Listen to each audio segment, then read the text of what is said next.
Tahukah Anda, otak merupakan bagian tubuh yang paling penting bagi manusia? Sekarang angkat tangan Anda dan letakkan pada dahi. Tepat di situ, ada bagian otak yang paling istimewa.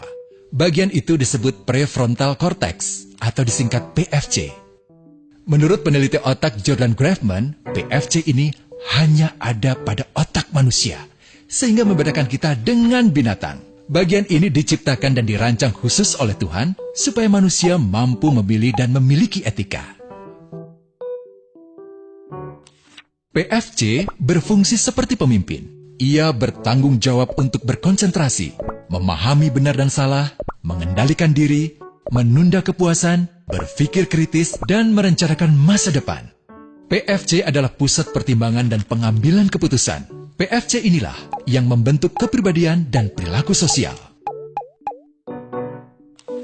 Sayangnya, PFC adalah bagian otak yang paling mudah mengalami kerusakan. Jika PFC rusak, maka kepribadian orang bisa berubah. Rusaknya PFC bisa disebabkan oleh benturan fisik, bisa juga oleh zat kimia, seperti narkotika, psikotropika, dan zat adiktif atau nafsa.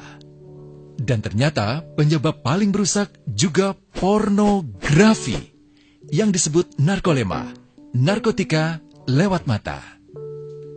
Bagaimana pornografi mempengaruhi otak dan pikiran kita? Adi, remaja 12 tahun, melihat gambar di TV yang menjurus ke porno. Awalnya, ia merasa kaget dan jijik. Ini karena sistem limbik di otak Adi menjadi aktif. Sistem limbik mengatur emosi juga keinginan makan, minum, dan berhubungan seksual. Sistem limbik ini kemudian mengaktifkan zat kimia otak bernama dopamin. Dopamin memberi rasa senang, penasaran, sekaligus kecanduan. Zat ini juga aktif jika orang mengkonsumsi nafsa. Oleh karena itu, sifat candu pornografi sama dengan sifat candu nafsa. Otak akan mengingat apa yang membuat Adi senang dan bagaimana ia memperolehnya. Jika Adi mendapatkan pembinaan akhlak, etika yang baik, dan patuh pada norma sosial, dorongan melihat pornografi, meskipun menyenangkan, akan ia abaikan. Namun karena hal itu tidak ada pada diri Adi, ketika ia sedang merasa bosan dan ingin mencari kesenangan, otak akan mendorongnya agar melihat pornografi lagi. Namun lama-lama, Adi bosan melihat jenis gambar yang sama, dan butuh yang lebih porno untuk memicu rasa senang. Sekarang, dengan internet, pornografi menjadi jauh lebih mudah didapat. Pertama, Adi membuka internet dan tidak sengaja melihat gambar yang menjurus ke porno. Berikutnya, ia sengaja membuka lagi untuk melihat yang lebih porno. Awalnya melihat yang sedikit terbuka, lama-lama semuanya terbuka. Awalnya melihat 1 menit, lama-lama 1 jam. Adi mengalami kecanduan pornografi. Bagaimana kerusakan PFC akibat kecanduan pornografi? Secara alamiah, dopamin dialirkan dari sistem limbik ke PFC.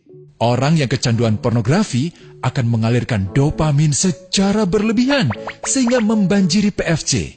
PFC menjadi tidak aktif karena terendam dopamin. Semakin sering PFC tidak aktif, ia akan semakin mengerut dan fungsinya terganggu. Sistem limbik justru akan berkembang semakin besar karena terus mengaktifkan dopamin, sehingga Adi cenderung untuk terus mencari kesenangan tanpa takut atas akibatnya. Jika tidak ditangani segera, Adi berpeluang besar menjadi pelanggan pornografi seumur hidup dan mengalami kerusakan otak di bagian PFC.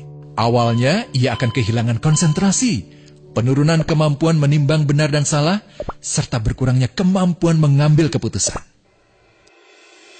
Lama-lama, besar kemungkinan ia akan melakukan masturbasi, oral seks, hubungan seksual suka sama suka, dan mudah berganti-ganti pasangan seksual.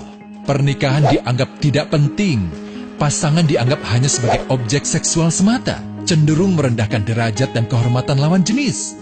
Selera hubungan seksualnya pun tidak sehat dan seenaknya, kasar sampai tega memperkosa. Manusia jadi tidak ada bedanya dengan binatang. Inilah dampak yang terjadi akibat kerusakan PFC. Ahli bedah otak Donald Hilton Jr. mengatakan, jika difoto menggunakan alat magnetic resonance imaging, otak yang rusak akibat pornografi memperlihatkan hasil yang sama dengan otak yang rusak karena kecelakaan.